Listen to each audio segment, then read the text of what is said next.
ओम श्री गणेशाय नमः। इस बार माघ मास की कृष्ण पक्ष की संकष्टी चतुर्थी 17 जनवरी दिन शुक्रवार को है और चतुर्थी तिथि प्रारंभ होगी 17 जनवरी शुक्रवार को सुबह 4:07 से, जिसकी समाप्ति होगी 18 जनवरी शनिवार को सुबह 5:30 पर। इस दिन सुबह की पूजा का शुभ मुहूर्त सुबह 5:54 से 7:15 तक रहेगा। शाम की पूजा का मुहूर्त शाम 5:48 से 7:09 तक रहेगा। अभिजीत मुहूर्त दोपहर 12:15 से 12:58 तक रहेगा। चंद्रोदय का समय रहेगा रात 9:18 पर। देश के अलग अलग हिस्सों में चंद्रोदय का समय अलग अलग होता है, तो आप अपने स्थानीय समय अनुसार चंद्र देवता को अर्घ्य देकर सकट चौथ व्रत का पारण कर सकते हैं। आज की इस वीडियो में आप सुनेंगे माघ मास कृष्ण पक्ष संकष्टी चतुर्थी की संपूर्ण कथा। उससे पहले जानिए बहुत ही आसान पूजा विधि के बारे में। शास्त्रों के अनुसार भगवान गणेश की पूजा करने से सभी प्रकार की मनोकामनाएं पूरी हो जाती हैं और गणेश भगवान की पूजा में पान का प्रयोग सभी प्रकार की मनोकामनाओं को पूर्ण करने वाला माना गया है। मान्यता है कि माँ लक्ष्मी जी को भी पान अति प्रिय है और सकट चौथ में भगवान गणेश को पान, तिल, गुड़, लड्डू, मोदक आदि अर्पित करने से ही सकट चौथ का पूजन पूर्ण होता है। सकट चौथ के दिन ब्रह्म मुहूर्त में स्नान करके स्वच्छ वस्त्र धारण करके भगवान गणेश की पुष्प, दूर्वा, लड्डू आदि से विधि विधान पूर्वक पूजा करनी चाहिए। विघ्नों को हरने वाले भगवान गणेश के मंत्र ओम गंग गणपते नमः का जाप करना चाहिए।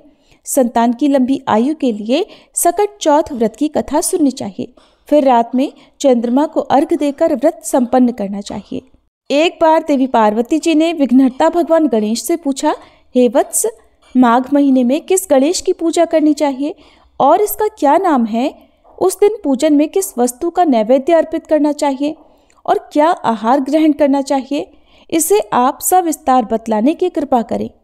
तब गणेश जी ने कहा, हे माता, माघ में भालचंद्र नामक गणेश की पूजा करनी चाहिए। इनका पूजन षोडशोपचार विधि से करना चाहिए। हे माता, इस दिन तिल के 10 लड्डू बना लें, 5 लड्डू देवता को चढ़ाएं और शेष 5 ब्राह्मण को दान में दे दें। ब्राह्मण की पूजा भक्तिपूर्वक करके उन्हें दक्षिणा देने के बाद उन 5 लड्डुओं को उन्हें प्रदान कर दें। हे देवी, तिल के अन्य लड्डुओं का स्वयं परिवार सहित आहार करें। इस संबंध में मैं आपको राजा हरिश्चंद्र का वृतांत सुनाता हूँ। सतयुग में हरिश्चंद्र नामक एक प्रतापी राजा हुए थे। वे सरल स्वभाव, सत्यनिष्ठ और विद्वान ब्राह्मणों के पूजक थे। हे देवी, उनके शासन काल में अधर्म नाम की कोई वस्तु नहीं थी। उनके राज्य में कोई अपाहिज, दरिद्र या दुखी नहीं था। सभी लोग आदि व्याधि से रहित और दीर्घायु होते थे। उन्हीं के राज्य में एक ऋषि शर्मा नामक तपस्वी ब्राह्मण रहते थे। एक पुत्र की प्राप्ति होने के बाद ही वे स्वर्गवासी हो गए। पुत्र का भरण पोषण उनकी पत्नी करने लगी। वह विधवा ब्राह्मणी भिक्षा के द्वारा पुत्र का पालन पोषण करती थी। उन ब्राह्मणी ने माघ मास की संकष्टी चतुर्थी का व्रत किया। वह पतिव्रता ब्राह्मणी गोबर से गणेश जी की प्रतिमा बनाकर सदैव पूजन किया करती। हे पार्वती जी, भिक्षाटन के द्वारा ही उन्होंने पूर्वोक्त रीति से तिल के 10 लड्डू बनाए। इस बीच उनका पुत्र गणेश जी की मूर्ति अपने गले में बांधकर अपनी इच्छा से खेलने के लिए बाहर चला गया। तब एक नर पिशाच कुम्हार ने उस ब्राह्मणी के 5 वर्षीय बालक को जबरदस्ती पकड़कर अपने आवों में छोड़कर मिट्टी के बर्तनों को पकाने के लिए उसमें आग लगा दी। इधर उसकी माता अपने बच्चों को ढूंढने लगी। बालक को न पाकर वह बड़ी व्याकुल हुई। तब ब्राह्मणी विलाप करती हुई भगवान गणेश जी की प्रार्थना करने लगी। कहने लगी, हे गणेश जी, विशाल शरीर वाले, सूर्य नारायण की लाली के समान कांतिशाली, हे सुंदर जटा समूह को धारण करने वाले, आप इस दुखिनी की रक्षा कीजिए।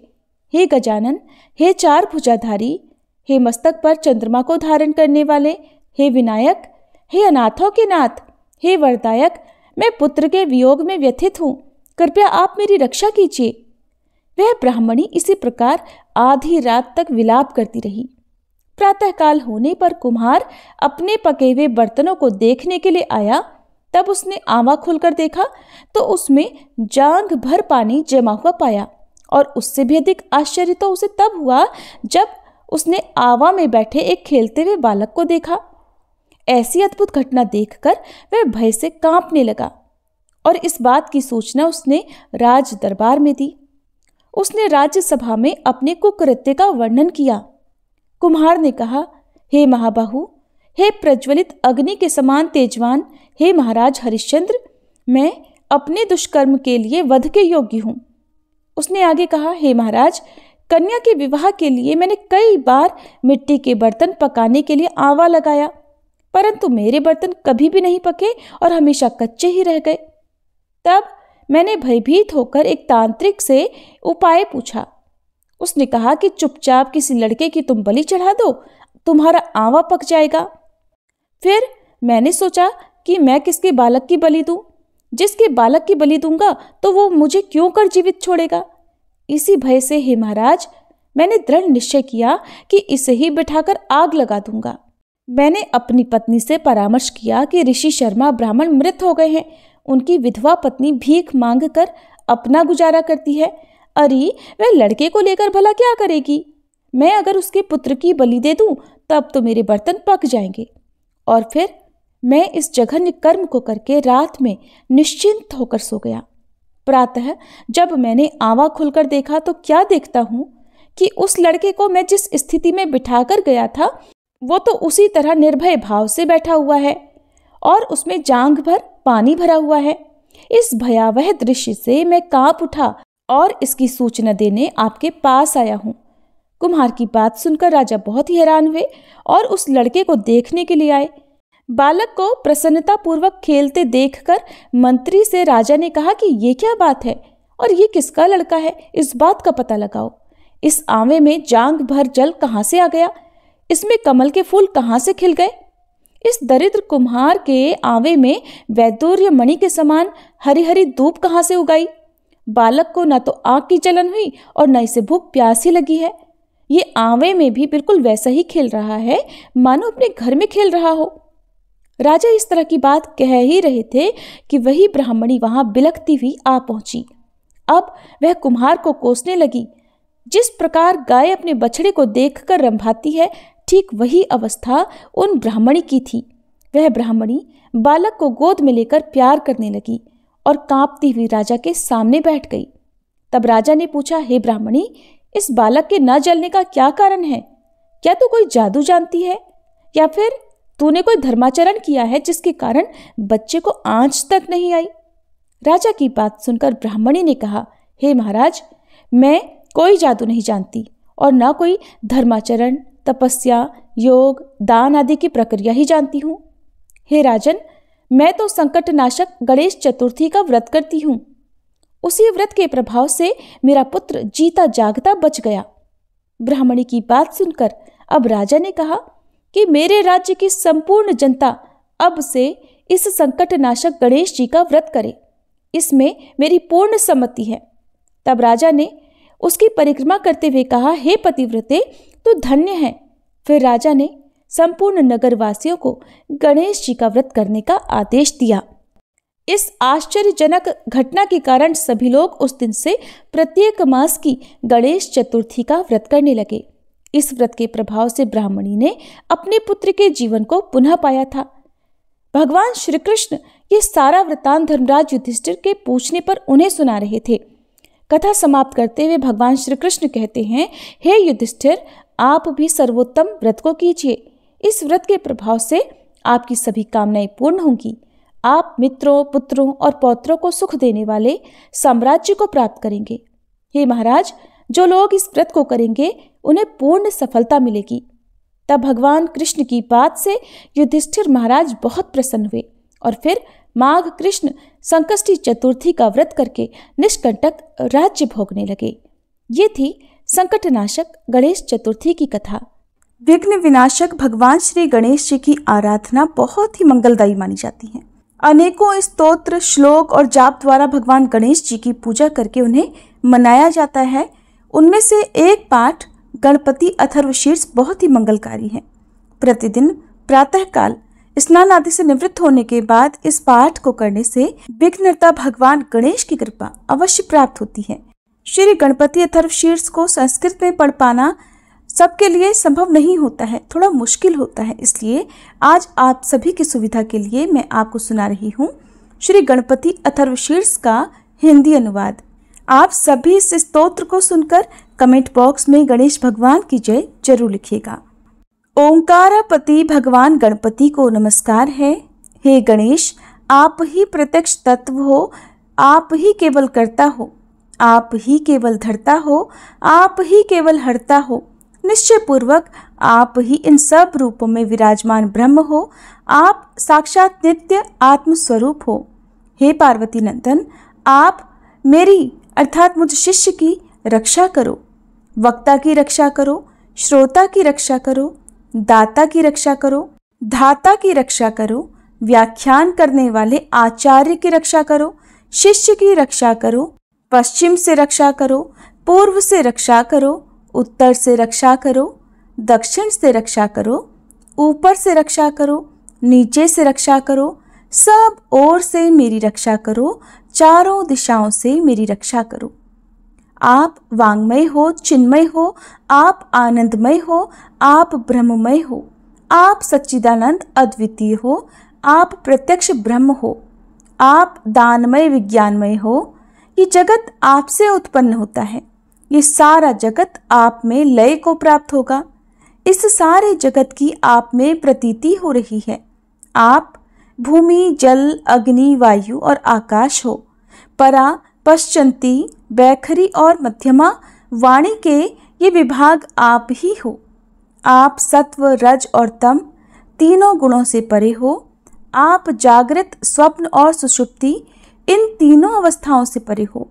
आप स्थूल, सूक्ष्म और वर्तमान तीनों देहों से परे हो। आप भूत, भविष्य और वर्तमान तीनों कालों से परे हो। आप मूलाधार चक्र में नित्य स्थित रहते हो। इच्छा, क्रिया और ज्ञान तीन प्रकार की शक्तियां आप ही हो। आपका योगीजन नित्य ध्यान करते हैं। आप ब्रह्मा हो, आप विष्णु हो, आप रुद्र हो, आप इंद्र हो, आप अग्नि हो, आप वायु हो, आप सूर्य हो, आप चंद्रमा हो, आप ब्रह्म हो, भूः भूर्वः स्वः ये तीनों लोक तथा ओंकार वाच्य पर ब्रह्म भी आप ही हो। गण के आदि अर्थात ग कर पहले उच्चारण करें, उसके बाद वर्णों के आदि अर्थात अ उच्चारण करें, उसके बाद अनुस्वार उच्चारित होता है। इस प्रकार अर्धचंद्र से सुशोभित गंग ओंकार से अवरुद्ध होने पर आपके बीज मंत्र का स्वरूप ओम गंग है। गकार इसका पूर्व रूप है, बिंदु उत्तर रूप है, नाद संधान है, संहिता संविध है। ये ऐसी गणेश विद्या है। इस महामंत्र के गणक ऋषि हैं, नीच रंगदाय छंद है, श्री मद्महा गणपति देवता हैं। वह महामंत्र है ओम गंग गणपते नमः। एक दंत को हम जानते हैं, वक्रतुंड का हम ध्यान करते हैं। वह दंती अर्थात गजानन हमें प्रेरणा प्रदान करे, यह गणेश गायत्री है। एक दंत चतुर्भुज चारों हाथों में पाश, अंकुश, अभय और वरदान की मुद्रा धारण किए तथा मूषक चिन्ह की ध्वजा लिए हुए, रक्तवर्ण लंबोदर वाले, सूप जैसे बड़े बड़े कानों वाले, रक्त वस्त्रधारी, शरीर पर रक्त चंदन का लेप किए हुए, रक्त पुष्पों से भली भांति पूजित, भक्तों पर अनुकंपा करने वाले देवता, जगत के कारण अच्युत, सृष्टि के आदि में आविर्भूत प्रकृति और पुरुष से परे श्री गणेश जी का जो नित्य ध्यान करता है वह योगी सब योगियों में श्रेष्ठ है। व्रात अर्थात देव समूह के नायक को नमस्कार है। गणपति को नमस्कार है।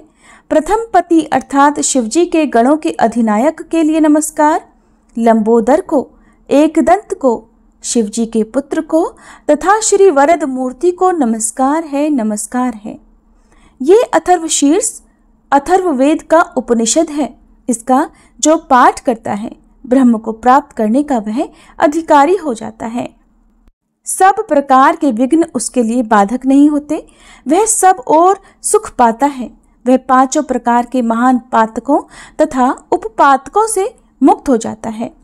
सायंकाल पाठ करने वाला दिन के पापों का नाश करता है। प्रातःकाल पाठ करने वाला रात्रि के पापों का नाश करता है। जो प्रातः सायं दोनों समय इस पाठ का प्रयोग करता है वह निष्पाप हो जाता है। वह सर्वत्र विघ्नों का नाश करता है, धर्म, अर्थ, काम और मोक्ष को प्राप्त करता है। इस अथर्वशीर्ष को जो शिष्य न हो उसे कभी नहीं देना चाहिए।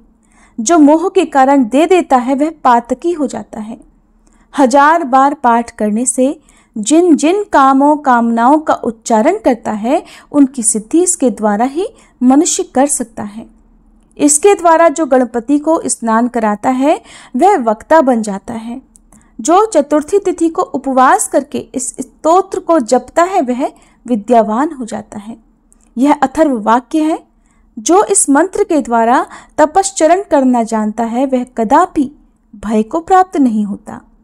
जो दूर्वांकुर के द्वारा भगवान गणपति का यजन करता है वह कुबेर के समान हो जाता है। जो धानी लाई के द्वारा यजन करता है वह यशस्वी और मेधावी होता है। जो सहस्त्र लड्डुओं और मोदकों द्वारा यजन करता है वह वांछित फल को प्राप्त करता है। जो घी के सहित समिधा से यजन करता है वह सब कुछ प्राप्त कर लेता है। 8 ब्राह्मणों को सम्यक रीति से ग्राहक कराने पर सूर्य के समान तेजस्वी होता है। सूर्य ग्रहण में, महानदी में या प्रतिमा के समीप जपने से मंत्र सिद्धि होती है। वह महाविघ्न से मुक्त हो जाता है। जो इस प्रकार जानता है वह सर्वज्ञ हो जाता है, वह सर्वज्ञ हो जाता है।